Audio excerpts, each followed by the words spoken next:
السلام علیکم ورحمۃ اللہ وبرکاتہ۔ میری یہ بچپن سے عادت رہی ہے کہ جب محلے کی دکان سے کچھ بھی لیا، انہوں نے اخباری ٹکڑے میں لپیٹ کر دیا تو شے کے استعمال کے بعد اس ٹکڑے کو ضرور دیکھتا اور پڑھتا۔ یہ 2007 کی بات ہے۔ میں اسلام آباد میں اس وقت CSS کی تیاری کر رہا تھا۔ مارکیٹ میں تازہ جلیبی بن رہی تھی، وہ خریدی تو اخبار کا ساتھ آنے والا ٹکڑا پوری زندگی تبدیل کر گیا۔ ہوا کچھ یوں کہ اس ٹکڑے پر ایک کالم چھپا ہوا تھا۔ کالم نگار کا نام اب یاد نہیں ہے، لیکن اس نے جو لکھا تھا وہ سب یاد ہے، حرف بحرف یاد تو نہیں لیکن یاد ہے کچھ۔ آپ بھی پڑھیں۔ اس نے لکھا کہ میں کل اپنے ایک کاروباری دوست کے پاس دفتر گیا، چائے پی، گپ شپ لگاتے ہوئے گھر جانے کا وقت ہو گیا۔ جب دفتر سے باہر نکل رہے تھے تو کلرک نے آ کر ایک شکایت لگائی کہ جناب فلاں چپڑاسی بہت سست ہے، کام نہیں کرتا۔ ڈرائیور نے بھی اس کی ہاں میں ہاں ملائی۔ میرے اس دوست نے کہا اگر کام نہیں کرتا تو کس لیے رکھا ہوا ہے، فارغ کرو اسے۔ میں نے فوراً مداخلت کی اور کہا کیا یہ بہتر نہیں ہوگا کہ ایک دفعہ آپ اس سے بات وغیرہ کر لو، کیا پتہ اس کے کچھ مسئلے مسائل ہوں۔ پھر میں نے اپنے دوست کو ایک آنکھوں دیکھا واقعہ سنایا۔ شیخ صاحب لور میں ایک معمولی سے دفتر میں ملازم تھے۔ دن کچھ ایسے پھرے کہ اسی دفتر کے صاحب کو پسند آ گئے اور یوں ان کی فیملی میں ہی شیخ صاحب کی شادی ہو گئی تھی۔ قدرت شیخ صاحب پر مہربان تھی، دن رات اور رات دن میں بدلتے گئے اور شیخ صاحب ایک دکان سے ایک مارکیٹ اور پھر ایک فیکٹری سے 2 4 اور پھر نہ جانے کتنی فیکٹریوں کے مالک بنتے گئے۔ دھن برستا گیا، 2 بچے ہو گئے۔ شیخ صاحب نے کرائے والے کمرے سے ایک اپارٹمنٹ اور پھر لاہور کے انتہائی پوش علاقے میں 2 کنال کی ایک کوٹھی خرید لی۔ مالک کی ضرورت پیش آئی تو چکوال سے آئے ہوئے سلطان کو فیکٹری سے نکلوا کر اپنی کوٹھی میں 1500 روپے مہار پر اپنی کوٹھی پر ملازم رکھ لیا۔ سلطان ایک انتہائی شریف اور اپنے کام سے کام رکھنے والا انسان تھا، نہ کسی سے جھگڑا، نہ کوئی عداوت، نہ کبھی کوئی شکایت۔ ایک بار شیخ صاحب دن کے 10 بجے کسی کام سے گھر واپس آئے تو گاڑی دروازے پر ہی کھڑی کر دی کہ ابھی واپس دفتر جانا تھا۔ دروازے سے گھر کے داخلی دروازے کے درمیان اللہ جانے کہ کیا ہوا۔ پودوں کو پانی دیتے ہوئے سلطان کے ہاتھ سے پائپ پھسلا اور شیخ صاحب کے کپڑوں پر پوری ایک تیز پھوار جا پڑی۔ شیخ صاحب بھیگ گئے۔ سلطان پاؤں میں گر گیا، گڑ گڑا کر معافی مانگنے لگا کہ صاحب مجھ سے غلطی ہو گئی ہے، لیکن شیخ صاحب کا دماغ آسمان پر تھا۔ غصے میں آؤ دیکھا نہ تاؤ، وہیں کھڑے کھڑے سلطان کو نوکری سے نکال دیا اور کہا شام سے پہلے اس گھر سے نکل جاؤ۔ سلطان بیچارہ سامان کی پوٹلی باندھ کر گھر سے نکل کر دروازے کے پاس ہی بیٹھ گیا کہ شاید صاحب کا غصہ شام تک ٹھنڈا ہو جائے تو واپس بلا لیں۔ شام کو شیخ صاحب واپس آئے، دیکھا سلطان ابھی تک بیٹھا ہوا تھا۔ گارڈ کو کہا اسے دھکے دے کر نکال دو، یہ یہاں نظر نہ آئے۔ صبح ہوئی تو سلطان جا چکا تھا، رب جانے کہاں گیا تھا۔ وقت گزرتا گیا۔ شیخ صاحب کے تیزی سے ترقی پاتے کاروبار اور فیکٹریوں میں ایک ٹھہراؤ سا آنے لگا۔ کاروبار میں ترقی کی رفتار آہستہ آہستہ کم پڑتی گئی، لیکن شیخ صاحب زندگی سے بہت مطمئن تھے۔ پھر ایک فیکٹری میں آگ لگ گئی تھی، پوری فیکٹری جل کر راکھ ہو گئی، کچھ مزدور بھی جل گئے تھے۔ شیخ صاحب کو بیٹھے بٹھائے کروڑوں روپے کا جھٹکا لگ چکا تھا۔ کاروبار میں نقصان ہونا شروع ہوا تو شیخ صاحب کے ماتھے پر بل پڑنا شروع ہو گئے تھے۔ بڑا بیٹا یونیورسٹی کا اسٹوڈنٹ تھا، دوستوں کے ہمراہ سیر پر مری گیا ہوا تھا۔ واپسی پر حادثہ ہوا تو وہ جوان جہاں دنیا سے رخصت ہو گیا۔ شیخ صاحب کی کمر ٹوٹ گئی تھی۔ نقصان پر نقصان ہوتے گئے۔ 2 کنال کی کوٹھی بیچ کر 10 مرلے کے عوامی طرز کے محلے میں آ گئے تھے۔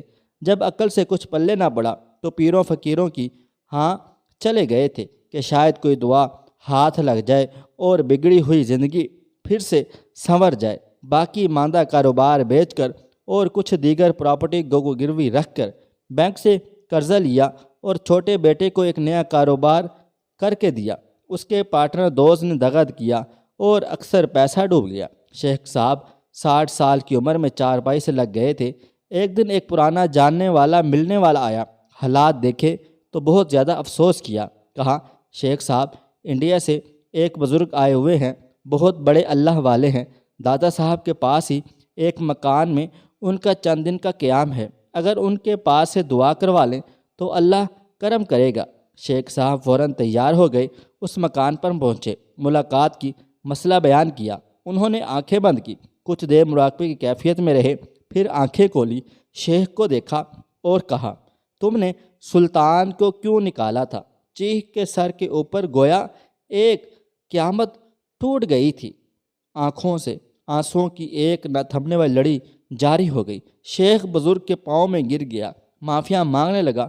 بزرگ نے اسے کہا، میری بات سنو، پروردگار رازق ہے، وہ رزق ضرور دے گا، لیکن اس کا وسیلہ انسانوں کو ہی بنائے گا۔ اوپر سے نیچے آتے پانی کی تقسیم جس طرح نہروں نالوں کی طرح ہوتی ہے، رزق کی تقسیم اسی طرح ہے۔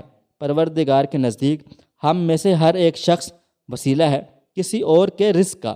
اگر آپ وسیلہ بننے سے انکار کرو گے تو تمہارے حصے کا وہ رزق جو اس وسیلے سے تمہیں بطور معاوضہ مل رہا تھا ختم ہو جائے گا۔ تمہیں لاکھوں کروڑوں سلطان کو 1500 روپے دینے کے لیے ملتے تھے، تم نے وہ روک لیے، اوپر والے نے تمہارا معاوضہ ختم کر دیا۔ اب جاؤ اور سلطان کو ڈھونڈو، اگر وہ مان جائے، معاف کر دے تو تمہارے دن پھر جائیں گے۔ شیخ کی دنیا لٹ گئی تھی، وہ سر پیٹتا گھر آیا، پرانے کاغذات ڈھونڈتا رہا کہ شاید کہیں سلطان کا کوئی پتہ، کوئی شناختی کارڈ، کوئی اور معلومات مل سکیں۔ کچھ بھی نہ ملا تو شیخ دیوانہ وار سلطان کو ڈھونڈنے چکوال جانے والی بس میں بیٹھ کر چکوال چلا گیا، مگر سلطان نہ ملا۔ چھوٹا بیٹا ڈھونڈتا ڈھونڈتا چکوال اڈے پر آ پہنچا اور باپ کو واپس لاہور لے آیا، لیکن شیخ کا دل کا سکون ختم ہو گیا تھا۔ کچھ دن بعد شیخ پھر گھر سے غائب ہوا تو بیٹے کو معلوم تھا کہ کہاں ملے گا۔ وہ چکوال پہنچا تو دیکھا باپ زمین پر بیٹھا سر میں راکھ ڈال رہا تھا اور کہہ رہا تھا، سلطان تم کہاں ہو؟ سلطان تم کہاں ہو؟ بیٹا خود روتا ہوا باپ کو واپس لے آیا۔ چند دن کے بعد شیخ کا انتقال ہو گیا۔ کالم نگار نے لکھا، میں نے اپنے دوست کو یہ پوری کہانی سنائی اور اسے کہا، چپڑاسی کو نہ نکالو، اس کا رزق تمہارے رزق سے جڑا ہے، اسے تو رب کہیں اور سے بھی دے دے گا کہ اس کے پاس وسیلہ بنانے کے لیے کسی چیز کی کوئی کمی نہیں ہے، لیکن ایسا نہ ہو کہ تم اس معاوضے والی نعمت سے محروم ہو جاؤ۔ مجھے یہ واقعہ پڑے ہوئے 13 سال گزر گئے ہیں، آپ یقین کریں اس نے میری زندگی کو بدل دیا ہے۔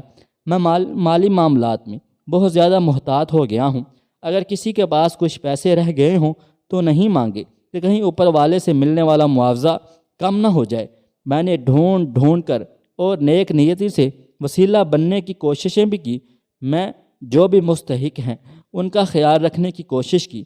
میں ان 13 سالوں میں کبھی تنگ دست نہیں ہوا، ایک سے بڑھ کر ایک وسیلہ ملتا گیا اور میں آگے بڑھتا رہا۔ حرام کی لذت دیکھیں ایک نظر۔ گدھ ایک مردار گوشت کھانے والا پرندہ ہے، کھاتے ہوئے پیٹ تو بھر جاتا ہے لیکن بھوک ختم نہیں ہوتی، تو وہ بھاگنا شروع کر دیتا ہے اور بھاگتے بھاگتے کھایا ہوا الٹ دیتا ہے، الٹی کے بعد پھر کھانے لگ جاتا ہے، پھر پیٹ تو بھر جاتا ہے لیکن بھوک ختم نہیں ہوتی۔ اسی طرح وہ بار بار یہی عمل دہراتا ہے لیکن بھوک نہیں ختم ہوتی، کیونکہ وہ حرام اور مردار کھاتا ہے۔